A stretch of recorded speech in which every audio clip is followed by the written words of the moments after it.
मर्यादा पुरुषोत्तम भगवान श्री राम के परम भक्त श्री हनुमान जी के बारे में तो सभी जानते हैं। ये भी जानते हैं कि दशरथ नंदन राम हनुमान के हृदय में बसते हैं। लेकिन क्या आपको ये पता है कि एक बार पवनसुत हनुमान श्री राम जी से ही लड़ने पहुंच गए थे। हो सकता है ये सुनकर आपको हैरानी हो, लेकिन ये सत्य है और इस घटना का जिक्र श्री राम कथा में भी सुनने और पढ़ने को मिलता है। लेकिन इससे भी ज्यादा हैरान करने वाली बात यह है कि पवनसुत जब श्री राम से लड़ने के लिए तैयार हुए तो उन्होंने सौगंध भी मर्यादा पुरुषोत्तम की ही ली। आइए जानते हैं कि ऐसा क्या हुआ था कि श्री राम के परम भक्त पवनसुत को उनसे युद्ध करना पड़ा। कथा मिलती है कि एक बार सुमेरु पर्वत पर सभी संतों की सभा का आयोजन हुआ। कैवर्त देश के राज सुकंद भी उसी सभा में सभी संतों का आशीर्वाद लेने जा रहे थे। रास्ते में उन्हें देवर्षि नारद मिले। राजा सुकंद ने उन्हें प्रणाम किया। इस पर श्री नारद जी ने उन्हें आशीर्वाद देकर यात्रा का प्रयोजन पूछा। राजा सुकंद ने उन्हें संत सभा के आयोजन की बात बताई। इस पर नारद मुनि ने कहा, अच्छा है, संतों की सभा में जरूर जाना चाहिए। ऐसा कहकर सुकंद को जाने का आदेश दिया। सुकंद जैसे ही सभा में जाने के लिए प्रस्थान करने लगे तैसे ही नारद जी ने उन्हें आवाज दी। इसके बाद कहा कि जिस सभा में जा रहे हो उसमें सभी को प्रणाम करना, लेकिन ऋषि विश्वामित्र का अभिवादन बिल्कुल भी मत करना। इस पर सुकंद ने पूछा कि यह तो उचित नहीं है।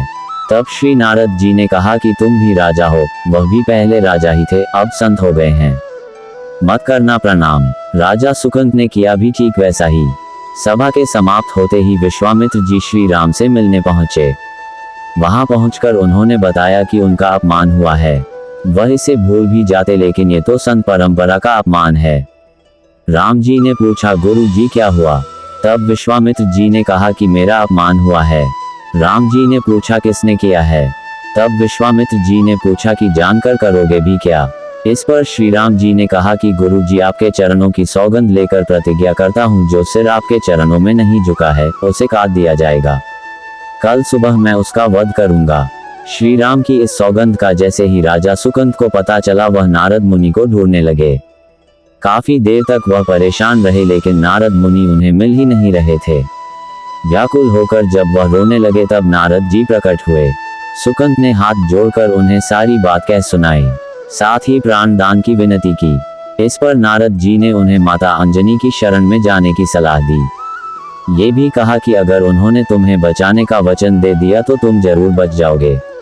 लेकिन ये भी कहा कि वह किसी को यह नहीं बताएंगे कि नारद जी ने उन्हें ये सलाह दी है। राजा सुकंद के रोने की आवाज सुनकर माता अंजनी बाहर पहुंची।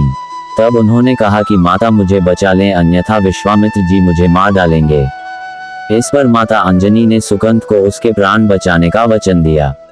उन्होंने कहा कि तुम शरण में हो, तुम्हें कोई नहीं मार सकता। इसके बाद राजा सुकंद को विश्राम करने के लिए कहा। शाम ढले जब हनुमान जी माता अंजनी के पास पहुंचे तो उन्होंने सारी बात बताई, लेकिन सुकंद को बुलाने से पहले पवनसुत से सौगंध लेने को कहा। तब श्री हनुमान जी कहा कि वह श्री राम के चरणों की सौगंध लेते हैं कि वह सुकंद के प्राणों की रक्षा करेंगे। तब माता अंजनी ने राजा को बुलाया। हनुमान जी ने पूछा, कौन तुम्हें मारना चाहता है? तब सुकंद ने बताया कि श्री राम उन्हें मार डालेंगे। इतना सुनते ही माता अंजनी हैरान रह गईं। उन्होंने कहा कि तुमने तो विश्वामित्र जी का नाम लिया था। तब राजा ने कहा कि नहीं, वह तो मरवा डालना चाहते हैं, लेकिन मारेंगे तो राम ही। हनुमान जी ने राजा सुकंद को उनकी राजधानी में छोड़ा और श्री राम के दरबार में पहुंचे। वहां पहुंचकर उन्होंने राम जी से पूछा कि वह कहां जा रहे हैं। तब मर्यादा पुरुषोत्तम ने बताया कि वह राजा सुकंद का वध करने जा रहे हैं। तब हनुमान जी ने कहा, प्रभु उसे मत मारिए। राम जी ने कहा कि वह तो अपने गुरु की सौगंध ले चुके हैं, अब पीछे नहीं हट सकते। हनुमान जी ने कहा, प्रभु मैंने उसके प्राणों की रक्षा के लिए अपने इष्ट देव यानी कि आपकी सौगंध ली है। तब राम जी कहते हैं कि ठीक है, तुम अपना वचन निभाओ, मैं तो उसे मारूंगा। हनुमान जी राजा सुकंद को लेकर पर्वत पर पहुंचे और राम नाम का कीर्तन करने लगे। उधर राम जी राजा सुकंद को मारने के लिए उनकी राजधानी पहुंचे, लेकिन वह नहीं मिले तो वह उन्हें ढूंढते हुए पर्वत पर पहुंचे। वहां हनुमान राम मंत्र का जप कर रहे थे। राम जी को देखते ही सुकंद डर गए। उन्होंने कहा कि अब तो राम जी उसे मार ही डालेंगे। वह बार बार हनुमान जी पूछता है कि बच जाएंगे हम। तब उन्होंने कहा कि राम मंत्र का जप करते रहो और निश्चिंत रहो। भगवान नाम पर पूरा भरोसा रखो। लेकिन वह काफी डरे हुए थे, तो हनुमान जी ने सुकंद को राम नाम मंत्र के घेरे में बिठा दिया। इसके बाद राम नाम जपने लगे। राम जी ने राजा सुकंद को देखकर जब बाण चलाना शुरू किया तो वह राम नाम के मंत्र के आगे विफल हो जाते। राम जी हताश हो गए कि क्या करें। ये दृश्य देखकर श्री लक्ष्मण जी को लगा कि हनुमान जी भगवान राम को परेशान कर रहे हैं, तो उन्होंने स्वयं ही हनुमान जी पर बाण चला दिया। लेकिन ये क्या, उस बाण से पवन सुत के बजाय श्री राम मूर्छित हो गए। ये देखते ही लक्ष्मण जी दौड़ पड़े और देखते हैं कि बाण तो हनुमान जी पर चलाया था, लेकिन मूर्छित राम जी कैसे हो गए। तब उन्होंने देखा कि पवन सुत के हृदय में तो श्री राम बसते हैं। राम जी जैसे ही होश में आए वह हनुमान जी की ओर दौड़े। उन्होंने देखा कि उनकी छाती से रक्त बह रहा है। वह हनुमान जी का दर्द देख नहीं पा रहे थे। वह बार बार उनकी छाती पर हाथ रखते और आंखें बंद कर लेते। पवन सुत को होश आया तो उन्होंने देखा कि राम जी आंखें बंद करके हनुमान जी के छाती पर बार बार हाथ रखते हैं, फिर हनुमान जी के सिर पर हाथ फेरते हैं। तब पवन सुत ने सुकंद को पीछे से निकाला और उसे अपनी गोद में बिठा लिया। तभी राम ने फिर से हनुमान जी के माथे पर हाथ फेरा, लेकिन इस बार वहां पवन सुत की जगह राजा सुकंद थे। राम जी मुस्कुराए और हनुमान जी बोल उठे कि नाथ, अब तो आपने इनके सिर पर हाथ रख दिया है।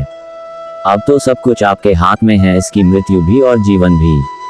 आप ही सुकंद के जीवन की रक्षा करें। राम जी ने हनुमान जी से कहा कि जिसे तुम अपनी गोद में बिठा लो उसके सिर पर तो मुझे हाथ रखना ही पड़ेगा। लेकिन गुरु जी को क्या जवाब देंगे। तभी हनुमान जी को विश्वामित्र जी सामने से आते दिखाई पड़े। उन्होंने राजा सुकंद से कहा कि जाओ, तब प्रणाम नहीं किया तो क्या हुआ, अब कर लो। राजा ने दौड़कर विश्वामित्र जी का अभिवादन किया। वह भी प्रसन्न हो गए और बोले, राम इसे क्षमा कर दो। मैंने इसे क्षमा कर दिया क्योंकि संत का काम मिटाना नहीं बल्कि सुधारना होता है। ये भी सुधर गया है। उन्होंने सुकंद से पूछा कि संत का सम्मान न करने की सलाह तुम्हें किस कुसंग में मिली। राजा सुकंद विश्वामित्र जी से कुछ कहते कि इससे पहले नारद मुनि प्रकट हो गए। उन्होंने सारी घटना कह सुनाई। तब विश्वामित्र जी ने पूछा कि नारद, तुमने ऐसी सलाह क्यों दी। तब नारद जी ने कहा कि अक्सर ही लोग मुझसे पूछते थे कि राम बड़े या राम का नाम बड़ा। तो मैंने सोचा कि क्यों ना कोई लीला हो जाए कि लोग अपने आप ही समझ लें कि भगवान से अधिक भगवान के नाम की महिमा है। जय श्री राम। पवन पुत्र हनुमान की जय। मेरी यह जानकारी आपको अच्छी लगी हो तो मेरे चैनल को सब्सक्राइब करें, वीडियो को लाइक करें और कमेंट करें। धन्यवाद। राधे राधे।